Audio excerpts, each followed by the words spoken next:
नमस्कार। अमेरिका का हाल यूट्यूब श्रृंखला की इस कड़ी में आइए नज़र डालते हैं हिंदी शिक्षण के कुछ आधुनिक तौर तरीकों पर, जिनका उपयोग मैंने और मेरे शिक्षकों के समूह ने पिछले एक दशक से किया है। इन तरीकों के अत्यंत उत्साहजनक परिणाम सामने आए। इनमें सबसे प्रमुख American council on teaching foreign languages को मानता हूं, जिनका पालन कर हमने हिंदी शिक्षार्थियों को उनके हिंदी ज्ञान की पृष्ठभूमि में विभिन्न श्रेणियों में वर्गीकृत करना सीखा, उनकी रुचि के अनुरूप विषय चुनना सीखा और भाषा शिक्षण के लक्ष्य निर्धारित कर उन्हें हासिल करने के लिए विविध किस्म के सांस्कृतिक अनुभवों से भरपूर रोचक गतिविधियां तैयार करना भी सीखा। मैं कह सकता हूं कि इन तरीकों का प्रयोग कर आज का हिंदी शिक्षण अमेरिका में पढ़ाई जाने वाली अन्य गैर अंग्रेजी भाषाओं की बराबरी कर सकती है।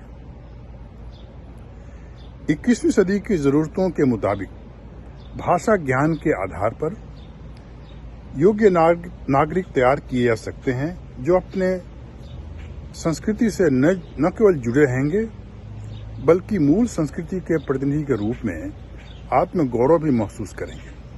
जी हाँ, मैं प्राथमिक, माध्यमिक और उच्च विद्यालय में पढ़ने वाले विद्यार्थियों की बात कर रहा हूँ, जो अधिकाधिक संख्या में हमारे कार्यक्रमों में शामिल होते हैं और हमारी कक्षाओं से भागते नहीं। उनके माता पिता कहते हैं, सामान्यतया मेरे बच्चे स्कूल जाने से कतराते हैं, लेकिन युवा हिंदी संस्थान और हिंदी संगम फाउंडेशन के हिंदी कार्यक्रमों में प्रतिदिन शामिल होने के लिए वे बेताब रहते हैं। सुबह जल्दी तैयार होते हैं और शिविर में पहुंचने के लिए जल्दी मचाते हैं। मैंने जिन 2 संस्थाओं का जिक्र किया, उनके शिक्षण कार्यक्रम अब तक ग्रीष्मकालीन छुट्टियों में आयोजित होते रहे हैं, लेकिन आज के बदलते समय में हम उन्हें ऑनलाइन कर रहे हैं। इसके बारे में विशेष जानकारी आप हमारे वेबसाइट 21st century hindi.com पे प्राप्त कर सकते हैं। हमारा पहला ऑनलाइन कार्यक्रम गत 10 जुलाई को समाप्त हुआ, जिसकी सफलता के बाद अब हम सेमेस्टर के आधार पर फॉल, जो कि सितंबर से नवंबर तक चलेगा, और स्प्रिंग कार्यक्रम, जो कि फरवरी से अप्रैल तक चलेगा, उनकी तैयारी में लगे हुए हैं। हालांकि भाषा शिक्षण के जिन सिद्धांतों की चर्चा हम इस लेख में कर रहे हैं, वे मूलतः भारत के बाहर, खास तौर पर अमेरिका में पैदा हुए और पल बढ़ रहे हेरिटेज बच्चों की जरूरतों को ध्यान में रखकर बनाए गए हैं। लेकिन मेरा विश्वास है कि इन सिद्धांतों में स्थानीय परिस्थितियों के अनुकूल परिवर्तन कर दुनिया के किसी भी देश में, यहाँ तक कि भारत के हिंदी भाषी इलाकों में भी उपयोग में लाया जा सकता है, जिसके अपेक्षित परिणाम सामने आएंगे।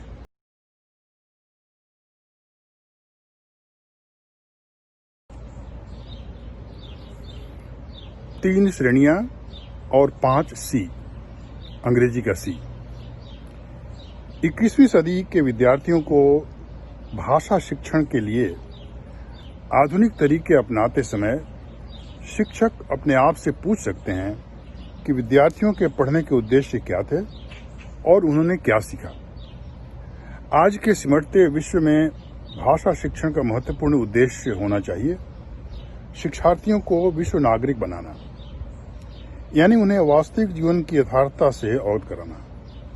American council on the teaching of foreign languages यानी एक्टफिल ने भाषा प्रवीणता को प्रारंभिक या नौसिखुआ यानी नोविस, माध्यमिक यानी इंटरमीडिएट, अग्रिम, एडवांस और श्रेष्ठ यानी सुपीरियर श्रेणियों में विभाजित किया है। काउंसिल ने विश्व भाषाओं की शिक्षा के लिए 5 सी का निर्धारण किया, जिनका समावेश भाषा पाठ्यक्रम में होना चाहिए। 5 सी के बारे में विस्तृत चर्चा तो हम आगामी एपिसोड में करेंगे ही। फिलहाल यहाँ बताना उचित है कि पहला सी यानी कम्युनिकेशन, जिसे हम संवाद भी कर सकते हैं, उसके अंतर्गत भाषा शिक्षार्थियों को 3 प्रकार की गतिविधियों में शामिल करना चाहिए। वे गतिविधियां कौन कौन सी हैं? परिचयात्मक या सूचनात्मक, जिसे हम इंटरप्रेटिव कहते हैं, पारस्परिक संवाद यानी इंटरपर्सनल, और प्रस्तुतिकरण यानी प्रेजेंटेशनल। भाषा विद्यार्थियों को शिक्षित करने की बात जैसे ही चलती है, उसे कल्चर यानी कि संस्कृति के 3 पायों से जोड़कर देखा जाता है। ये 3 पाए हैं: सांस्कृतिक प्रतीक यानी कि प्रोडक्ट, जैसे कि दिवाली के समय दिए का प्रयोग करते हैं; सांस्कृतिक प्रथाएं, प्रैक्टिसेस, जैसे कि भारतीय लोक संगीत, नृत्य; और परिप्रेक्ष्य यानी कि पर्सपेक्टिव, मतलब जो गतिविधियां हो रही हैं वो उनका संदर्भ क्या है, वो कहाँ होती हैं, किस मौसम में होती हैं, क्यों होती हैं, ये सब संदर्भ से जुड़ा हुआ है।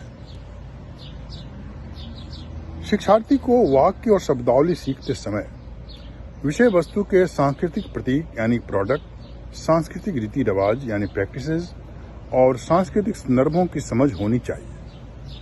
हम देख सकते हैं कि हमारा हर सांस्कृतिक कार्य इन्हीं 3 पायों पर टिका हुआ है। भाषा शिक्षक का कर्तव्य है कि उसके पाठ्यक्रम में इन सांस्कृतिक पायों को समुचित समावेश करे, ताकि विद्यार्थी सामाजिक रीति रिवाजों को समझते समय उनके सांस्कृतिक संदर्भ को भी सीखें।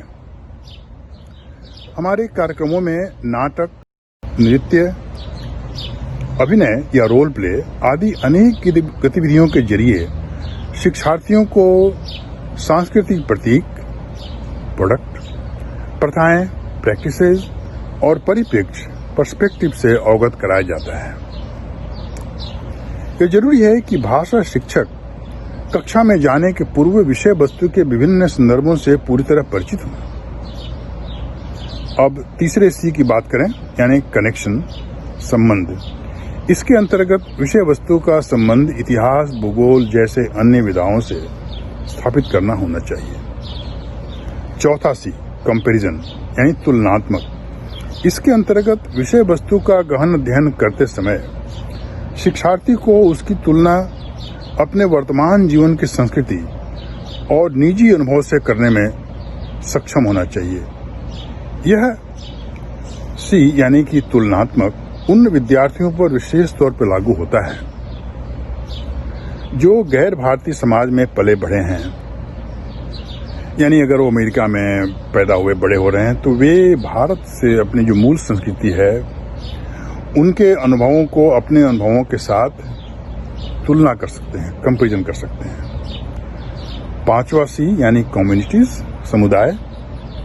इसकी आवश्यकता इसलिए है कि विद्यार्थी अपने भाषा ज्ञान को कक्षा के बाहर ले जाकर स्थानीय समाज से जोड़े, जहां मूल संस्कृति के सदस्य रहते हैं, क्योंकि विश्व भाषा सीखने का लक्ष्य यह होना चाहिए कि विद्यार्थी मूल संस्कृति के सदस्यों के साथ सार्थक संवाद स्थापित करने में सक्षम हो सके।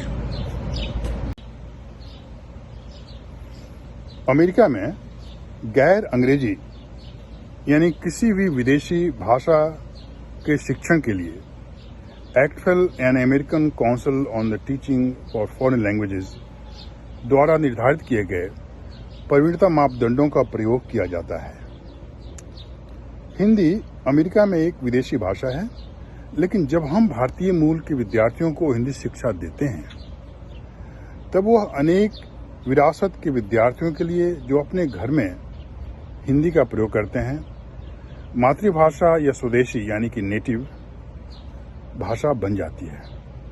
तो ये हमारे लिए एक सुविधा की बात है हेरिटेज परिवारों के लिए। युवा हिंदी संस्थान और हिंदी संगम फाउंडेशन, जो हमारी 2 संस्थाएं हैं, अपने पाठ्यक्रमों में अनेक मार्गदर्शक पैमानों का प्रयोग करती आ रही हैं वर्षों से, जिन्हें अमेरिका में विदेशी भाषा अध्यापन के लिए अपनाया गया है। ये मार्गदर्शिकाएं किसी भी विदेशी भाषा या हिंदी के शिक्षण के लिए उपयोगी हैं।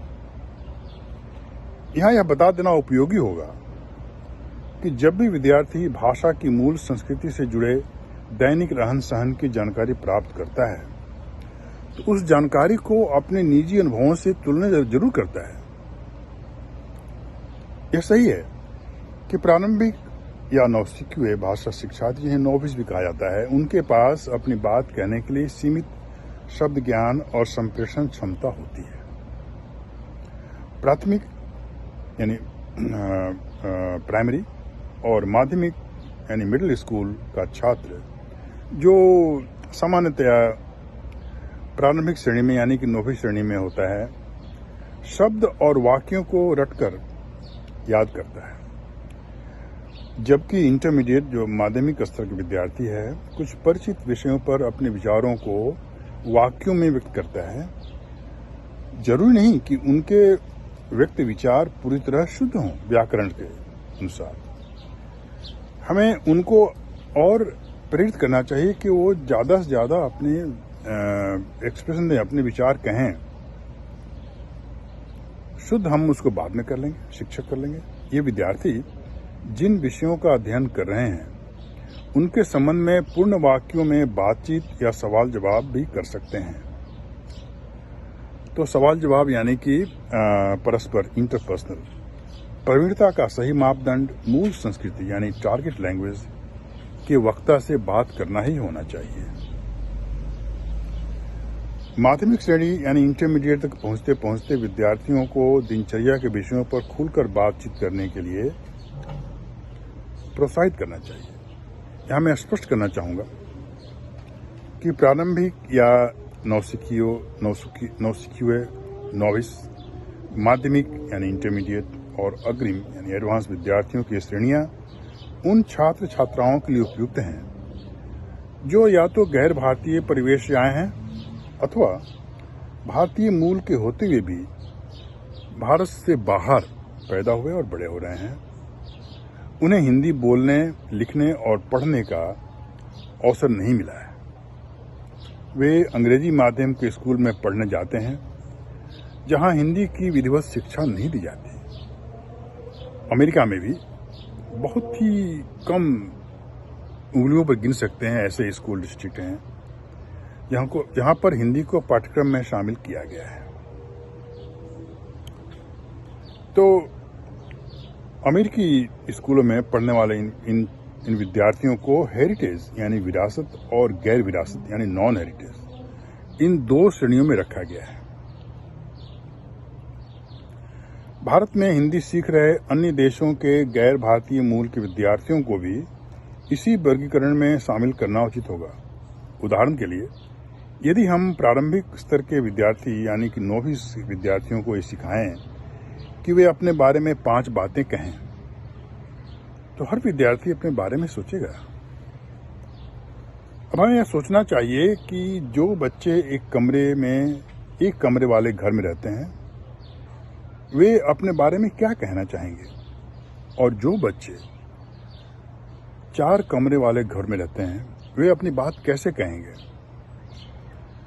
शिक्षक के रूप में हम परोक्ष रूप से गरीब और अमीर के रहन सहन के साथ अपने शिक्षार्थियों को परिचित कर रहे हैं।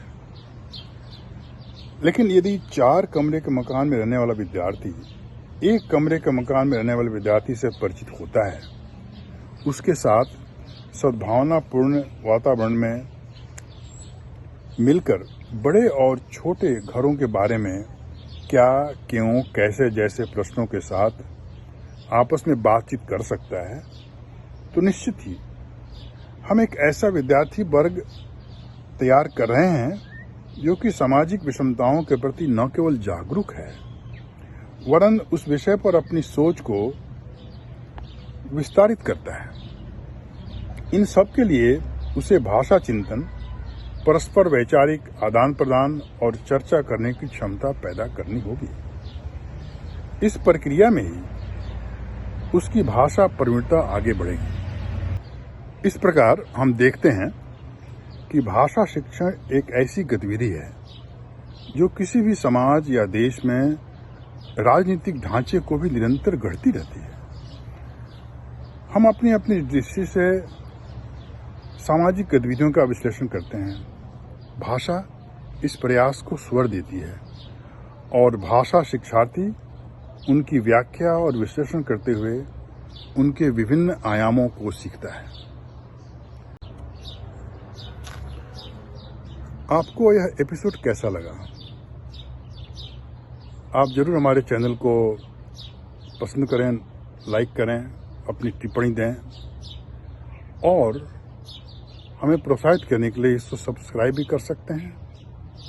हमें बहुत खुशी होगी। धन्यवाद। और बेल आइकन भी दबा सकते हैं। इस लेख का उद्देश्य क्या है?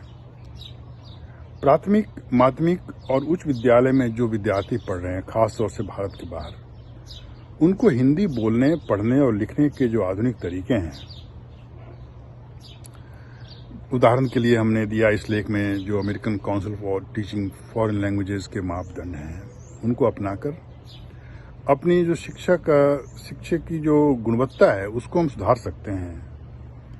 निश्चय ही इस तरीके से हम बच्चों को क्लासरूम में बांध सकते हैं। हिंदी सीखने के लिए प्राथमिक, माध्यमिक और उच्च विद्यालयों के विद्यार्थी जरूर अपनी रुचि दिखाएंगे, हमारे साथ जुड़ेंगे और हिंदी सीखेंगे। और यही पीढ़ी, आने वाली जो पीढ़ी है हेरिटेज विरासत के छात्रों की, वह हिंदी को उसका सम्मानित दर्जा यानी कि विश्व स्तर तक ले जाएगी। और बाकी जो ओल्ड गार्ड हैं हिंदी के, पुरानी पीढ़ी के लोग हैं जो हिंदी में ये नहीं है वो नहीं, उसी का रोना धोना करते रहते हैं, उससे हट करके हिंदी को वास्तव में समृद्ध करेगी। अब मैंने इस लेख में बताया कि जो इस शताब्दी की जरूरतें हैं भाषा के संदर्भ में, उनका अंतिम उद्देश्य है विश्व नागरिक बनाना। विश्व नागरिक बन के हमारे जो विद्यार्थी हैं अन्य विधाओं से जुड़ सकते हैं, सामाजिक वैश्विक समस्याओं को सुलझाने में मदद कर सकते हैं और अपनी भाषा को सीखते हुए, उसमें प्रवीणता हासिल करते हुए आत्म गौरव महसूस कर सकते हैं। यह चैनल हिंदी शिक्षण का हमारा अभियान इसी उद्देश्य को लेकर आगे बढ़ रहा है। इसमें आप सबका सहयोग चाहिए। बहुत बहुत धन्यवाद। अगले सप्ताह फिर मिलेंगे। नमस्कार।